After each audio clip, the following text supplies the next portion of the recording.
नमस्कार दोस्तों, मैं doctor Sunit Shah, senior neurologist, advance neurology and super speciality hospital जो जयपुर में मालवीय नगर में है, वहाँ काम करता हूँ। आज हम लोग चर्चा करेंगे सिर दर्द के बारे में। सिर दर्द, जैसा कि आप लोग जानते हैं, एक बहुत ही कॉमन बीमारी है। दुनिया में ऑलमोस्ट 90% लोग ऐसे हैं जो लाइफ टाइम में कभी ना कभी सिर दर्द से पीड़ित रहते हैं। दोस्तों, सिर दर्द के कई कारण होते हैं। हम लोग कॉमनली सिर दर्द को दो विभाग में बांटते हैं। एक प्राइमरी हेडेक सिंड्रोम बोलते हैं, जो कि जनरली अपना माइग्रेन टाइप का दर्द हुआ, टेंशन टाइप का दर्द हुआ, ट्राइजेमिनल न्यूराल्जिया टाइप का दर्द हुआ। और एक सेकेंडरी हेडेक सिंड्रोम होते हैं जिसके कई डिफरेंट कारण होते हैं। कॉमनली जैसे हम लोग देखते हैं, ब्रेन ट्यूमर एक सिर दर्द का इम्पॉर्टेंट कारण है। ब्रेन के इन्फेक्शंस हैं, मेनिंजाइटिस है, एंसेफ्लाइटिस है, ये एक इम्पॉर्टेंट कारण है। कई बार वेस्कुलर मालफॉर्मेशंस ब्रेन में होते हैं। ब्रेन अटैक जो आ जाता है, स्ट्रोक हेडेक करके प्रेजेंट कर सकता है। खून की ब्रेन हेमरेज की वजह से, खून की नसों में रुकावट की वजह से सिर दर्द हो सकता है। इसके अलावा, सिर के अलावा हेडेक हमको और भी कई कारण से हो सकता है, जैसे गर्दन की बीमारियां, स्पॉन्डिलाइटिस हैं, ये सिर दर्द कर सकती हैं। हमारे आँख की बीमारियां हैं, उनकी वजह से सिर दर्द हो सकता है। कान की बीमारियों से सिर दर्द हो सकता है। जो हमारे दांतों की बीमारियां हैं, उसकी वजह से भी सिर दर्द हो सकता है। तो ज़रूरी नहीं कि सिर दर्द आपके ब्रेन की वजह से ही हो। सिर के आसपास के जो स्ट्रक्चर्स हैं वो भी हेडेक कर सकते हैं। लेकिन आज हम चर्चा करेंगे primary headache syndrome, specially migraine के बारे में। माइग्रेन, जैसे कि आप लोग जानते हो, कि बहुत ही कॉमन बीमारी है और हर 5 से 10 लोगों में से एक आदमी इस बीमारी से पीड़ित रहता है। और जो यंग फीमेल्स हैं उनमें ज़्यादा कॉमन रहता है बजाय मेल्स के। ऑल्दो अपना जो छोटे बच्चे हैं, 15 साल से कम एज के या 40 साल से ऊपर के लोग हैं, उन्हें मेल फीमेल रेशो करीब करीब बराबर ही रहता है। दोस्तों, माइग्रेन जो है, जैसा कि एक मिथ रहता है कि माइग्रेन का कोई इलाज नहीं है। माइग्रेन एक बार किसी ने बोल दिया तो आदमी मान के चलता है भाई ये दर्द तो होता रहेगा, लेकिन ऐसा नहीं। माइग्रेन खाली एक सिंपल सिर दर्द नहीं है। माइग्रेन एक बीमारी है जिसमें सिर दर्द के अलावा और भी बहुत सारे सिस्टम्स इन्वॉल्व होते हैं। माइग्रेन का यदि उचित इलाज नहीं कराया जाए तो माइग्रेन की वजह से आपके अंदर ब्लड प्रेशर की संभावना ज़्यादा होती है, हार्ट अटैक की संभावना ज़्यादा होती है, ब्रेन अटैक की संभावना ज़्यादा हो जाती है। माइग्रेन न सिर्फ आपको सिर दर्द करता है, बल्कि रोज़मर्रा की आपकी ज़िंदगी को अफेक्ट करता है।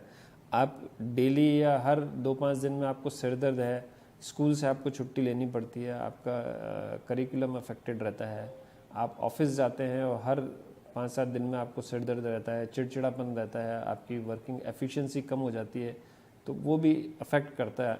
आपकी पर्सनल लाइफ को अफेक्ट करता है। आप घर आते हैं, सिर दर्द करते हुए आते हैं, आपका वाइफ से कई बार झगड़ा हो जाता है, इस वजह से आपने चाय मांगी, वाइफ को सिर दर्द हो रहा है, उसने मना कर दिया, एक आर्गुमेंट हो गया। तो इस तरह से इंटरपर्सनल रिलेशनशिप को भी अफेक्ट करता है।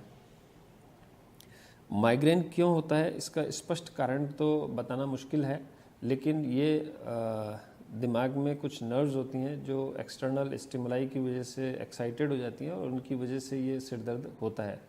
दोस्तों, माइग्रेन के जो कॉमन लक्षण हैं, जैसे कि आप लोग जानते हैं कि सिर में एक तरफ दर्द होना, हालांकि ये ज़रूरी नहीं है कि सिर में एक तरफ दर्द हो तो ही माइग्रेन होगा। सिर में दोनों तरफ जनरलाइज्ड हेडेक भी हो सकता है। कॉमनली माइग्रेन का सिर दर्द वॉमिटिंग के साथ एसोसिएटेड होता है, उल्टियाँ होती है, जी में चलाना इसका एक कॉमन सिम्टम्स होता है।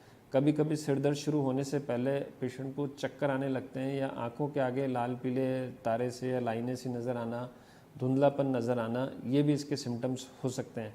कभी कभी शरीर के एक हिस्से में सूनापन आना, ये भी इसके लक्षण हो सकते हैं। चिड़चिड़ापन आना, सुस्ती आना, ये भी माइग्रेन के लक्षण हो सकते हैं।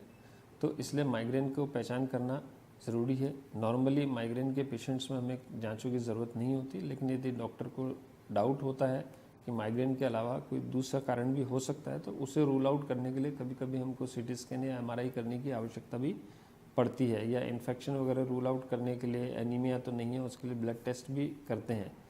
दोस्तों, माइग्रेन नॉर्मली जब आपके अटैक आता है तो दर्द निवारक गोली दी जाती है, ट्रिप्टान्स की गोली दी जाती है, जिससे वो अटैक तुरंत कंट्रोल हो जाता है। लेकिन यदि आपको माइग्रेन की फ्रीक्वेंसी महीने में 2-3 बार से ज़्यादा है या बहुत तेज़ दर्द होता है, उल्टियाँ वगैरह होती हैं, तो आपको एक रेगुलर ट्रीटमेंट, जिसको हम लोग प्रोफाइलैक्टिक ट्रीटमेंट कहते हैं, वो लेने की आवश्यकता होती है। Prophylactic treatment on and average 3 से 6 महीने और किसी किसी मरीज में ज़्यादा टाइम भी लेने की आवश्यकता पड़ती है। तो माइग्रेन का दर्द है, प्रोफाइलैक्टिक ट्रीटमेंट यदि डॉक्टर ने आपको एडवाइस किया तो ऐसा ना करें कि आप 10 दिन, 15 दिन, 20 दिन लें और दर्द में आराम लगा और बंद कर दें।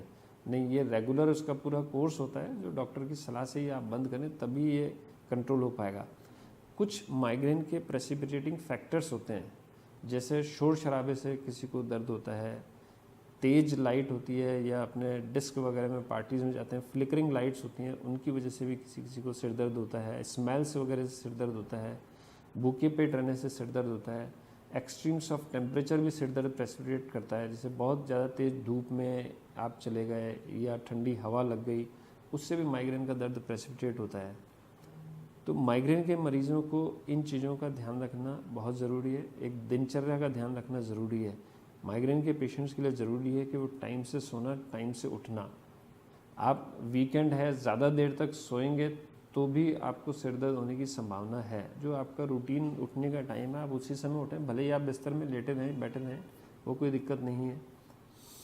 कुछ पदार्थ हैं जैसे आइसक्रीम है, कोल्ड ड्रिंक्स हैं, चॉकलेट्स हैं, कैफ़ीन है, स्पेशली अल्कोहल है, ये भी माइग्रेन के सिर दर्द को प्रेसिपिटेट करते हैं। जिन लोगों को माइग्रेन की शिकायत रहती है, उन लोगों को अल्कोहल स्ट्रिक्टली अवॉइड करना चाहिए। नींद प्रॉपर रखें, व्यायाम करना बहुत ज़रूरी है। यदि आपकी दिनचर्या रेगुलर है, डेली मॉर्निंग आप वॉक करते हैं, योगा, मेडिटेशन करते हैं, वो भी आपको माइग्रेन को कंट्रोल करने में हेल्प करता है। तो दोस्तों, आज हमने इस कॉमन जो कारण है माइग्रेन के, जो प्रेसिपिटेटिंग फैक्टर्स हैं, इन पे चर्चा करी। इनसे नहीं कंट्रोल होता है तो आपको डॉक्टर की सलाह लेकर के और जांच करा करके प्रॉपर ट्रीटमेंट लेना चाहिए। इससे संबंधित कोई और क्वेरी हो तो आप मेरे फेसबुक पेज पर पोस्ट कर सकते हैं, हम उसका जवाब देने की कोशिश करेंगे। धन्यवाद।